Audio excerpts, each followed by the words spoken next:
सभी मित्रों को सब प्रेम नमो बुद्धाय जय भीम। बौद्ध भारत में आपका स्वागत है। और ये दीघ निकाय का सौंदन सूत्र जो चल रहा है उसमें आगे ब्राह्मण बनाने वाले धर्म। तब सौंदन ब्राह्मण के चित्त के वितर्क को भगवान ने अपने चित्त से जानकर सोचा, यह सौंदन ब्राह्मण अपने चित्त से मारा जा रहा है। यानी कि भगवान उसके अंतर्मन की बातों को समझ गए। क्यों न मैं सौंदन ब्राह्मण को उसकी अपनी त्रिवैदिक पंडिताई में ही प्रश्न पूछूं। तब भगवान ने सौंदन ब्राह्मण से कहा कि ब्राह्मण लोग कितने अंगों से युक्त पुरुष को ब्राह्मण कहते हैं, और वह मैं ब्राह्मण हूँ कहते हुए सच कहता है, झूठ बोलने वाला नहीं होता है। तब सौंदन ब्राह्मण को हुआ, अहो जो मेरा इच्छित आकांक्षित अभिप्रेत पार्थिव था, अहोबत यदि श्रमण गौतम को मेरी अपनी त्रैवैदिक पंडिताई में प्रश्न पूछता, ऐसा उसकी इच्छा भी थी। सो श्रमण गौतम मुझसे अपनी त्रैवैदिक पंडिताई में ही पूछ रहा है। मैं अवश्य प्रश्नोत्तर से उसके चित्त को संतुष्ट करूंगा। तब सौंदन ब्राह्मण शरीर को उठाकर पर्षद की ओर नजर दौड़ा भगवान से बोला, हे गौतम, ब्राह्मण लोग 5 अंगों से युक्त पुरुष को ब्राह्मण कहते हैं। कौन से 5? तो सौंदन बताता है कि ब्राह्मण दोनों ओर से सुजात हो, यानी कि माता भी ब्राह्मणी और पिता भी ब्राह्मण, अध्यायक हो यानी कि वेदों का ज्ञाता हो, मंत्रधर हो, त्रिवेद पारंगत, अभिरूप दर्शनीय यानी कि सुंदर भी हो, गोरा चिट्टा, अत्यंत गौर वर्ण से युक्त हो, शीलवान, पंडित, मेधावी, यज्ञ दक्षिणा, सुजात, ग्रहण करने वाले धर्मों में प्रथम या द्वितीय हो। इन 5 अंगों से युक्त जो व्यक्ति होता है उसको ब्राह्मण कहते हैं। ब्राह्मण इन 5 अंगों में से एक को छोड़ 4 अंगों से भी ब्राह्मण कहा जा सकता है। तो सौंदन उत्तर देता है, कहा जा सकता है। हे गौतम, इन 5 अंगों में से हे गौतम, वर्ण को छोड़ते हैं, वर्ण रंग क्या करेगा, यानी कि काला भी चलेगा। यदि ब्राह्मण दोनों ओर से सुजात हो लेकिन माता पिता से सुजात हो, अध्यायक हो, मंत्रधर हो, शीलवान हो, पंडित, मेधावी यानी कि प्रज्ञावान हो, इस प्रकार 4 अंगों से युक्त को हे गौतम ब्राह्मण लोग ब्राह्मण कहते हैं। ब्राह्मण इन 4 अंगों में से एक अंग को छोड़ 3 अंगों से युक्त को भी ब्राह्मण कहा जा सकता है। कहा जा सकता है हे गौतम, इन 4 अंगों में से मंत्रों यानी कि जो वेद हैं को छोड़ते हैं। मंत्र क्या करेंगे? यदि वो भगवान ब्राह्मण दोनों ओर से सुजात हो, यानी कि माता पिता से सुजात होना चाहिए, शीलवान हो और पंडित मेधावी हो, इन 3 अंगों से युक्त को हे गौतम ब्राह्मण कहते हैं। ब्राह्मण इन 3 अंगों में से एक अंग को और छोड़ दो, 2 अंगों से युक्त को भी ब्राह्मण कहा जा सकता है। कहा जा सकता है हे गौतम, इन 3 अंगों में से हे गौतम जाति को छोड़ते हैं। जाति जन्म क्या करेगी? यदि वो गौतम ब्राह्मण शीलवान हो, पंडित मेधावी हो, इन 2 अंगों से युक्त को ब्राह्मण कहते हैं। अब ये ब्राह्मणों के परदादे थे सौंदन, सुन लें कि उन्होंने 5 में से 3 बातें छोड़ दी हैं। माता पिता का सुजात होना छोड़ दिया है, वेद मंत्रधर होना ये छोड़ दिया है, और गोरा वर्ण ये छोड़ दिया है। अब केवल शील और पंडित मेधावी को ही स्वीकार करना है, उसको भी ब्राह्मण कहते हैं। आज उनके पोते परपोते क्यों नहीं इस बात को स्वीकार करते हैं? ऐसा कहने पर उन ब्राह्मणों ने सौंदन ब्राह्मण से कहा, आप सौंदन ऐसा मत कहें, आप सौंदन ऐसा मत कहें।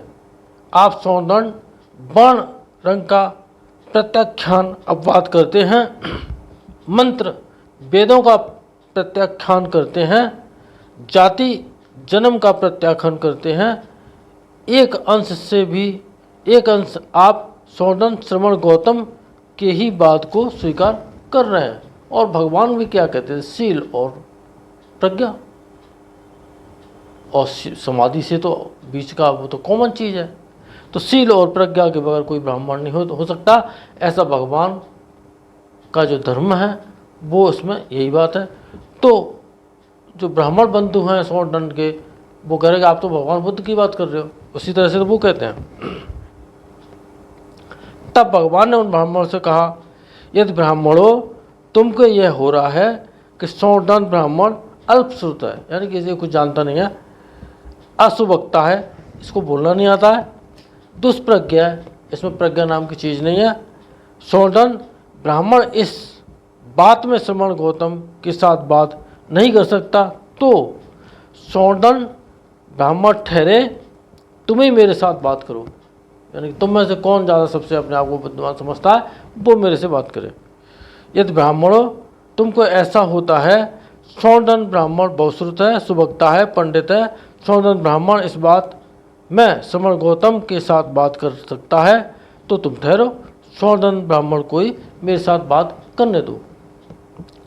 ऐसा कहने पर सौंदन ब्राह्मण ने भगवान से कहा, आप गौतम ठहरें, आप गौतम मौन धारण करें, मैं ही धर्म के साथ इनका उत्तर दूंगा। तब सौंदन ब्राह्मण ने ब्राह्मणों से कहा, आप लोग ऐसा मत कहें, आप लोग ऐसा मत कहें, आप सौंदन वर्ण का प्रत्याख्यान करते हैं, मैं वर्ण या मंत्र वेद या जाति का प्रत्याख्यान नहीं करता, प्रत्याख्यान नहीं करता। तब उस समय सौंदन ब्राह्मण का भांजा अंगक नामक माणवक परिषद में ही बैठा था। तब सौंदन ब्राह्मण ने उन ब्राह्मणों से कहा,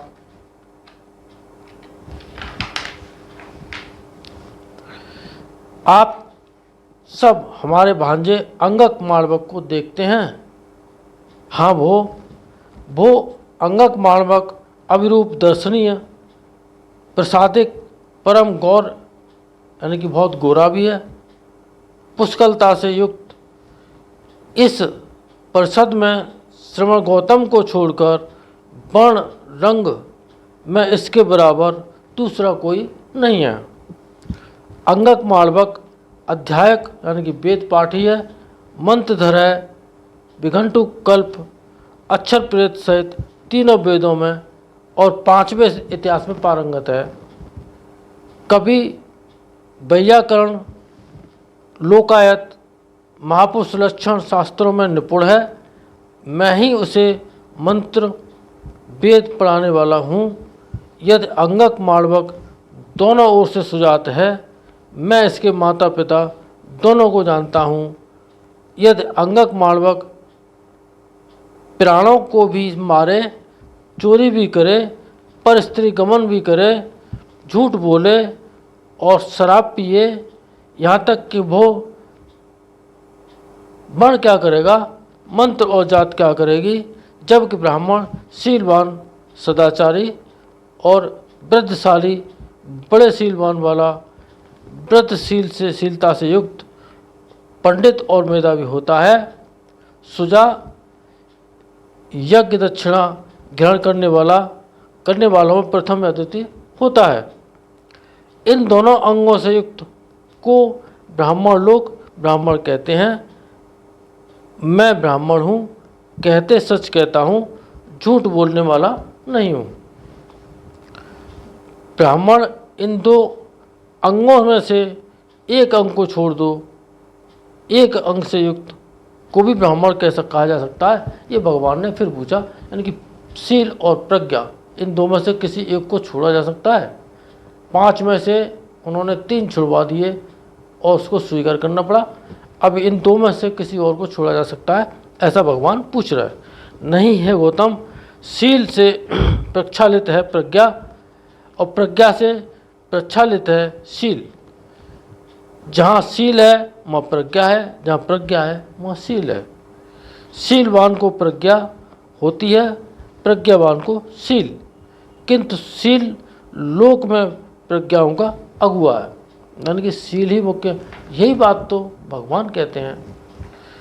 अग्र कहा जाता है, जैसे है गौतम हाथ से हाथ धोबे, पैर से पैर धोबे, ऐसे ही गौतम शील प्रक्षालित प्रज्ञा है। यह ऐसा ही है। ब्राह्मण शील प्रक्षालित प्रज्ञा है, प्रज्ञा प्रक्षालित शील है। जहाँ शील है वहाँ प्रज्ञा है, जहाँ प्रज्ञा है वहाँ शील है। शीलवान को प्रज्ञा होती है और प्रज्ञावान को शील, किंतु लोक में शील प्रज्ञा का सरदार कहा जाता है। यानी कि शील ही सबसे प्रमुख चीज़ है, प्रज्ञा उसके बाद की चीज़ है। ब्राह्मण शील क्या है, प्रज्ञा क्या है? हे गौतम, इस विषय में हम इतना भर जानते हैं। अच्छा हो यदि आप गौतम इसे कहें। तो ब्राह्मण सुनो, अच्छी तरह मन में धारण करो, कहता हूँ। अच्छा वो 100 दन। ब्राह्मण ने भगवान को उत्तर दिया और भगवान ने कहा शील की बात कही है, ये बताएंगे अगले वीडियो में। तब तक के लिए आप सबको इन सत्य वचनों से सबका मंगल हो, भला हो, कल्याण हो, संसार के सारे प्राणी सुखी हों। साधु साधु साधु।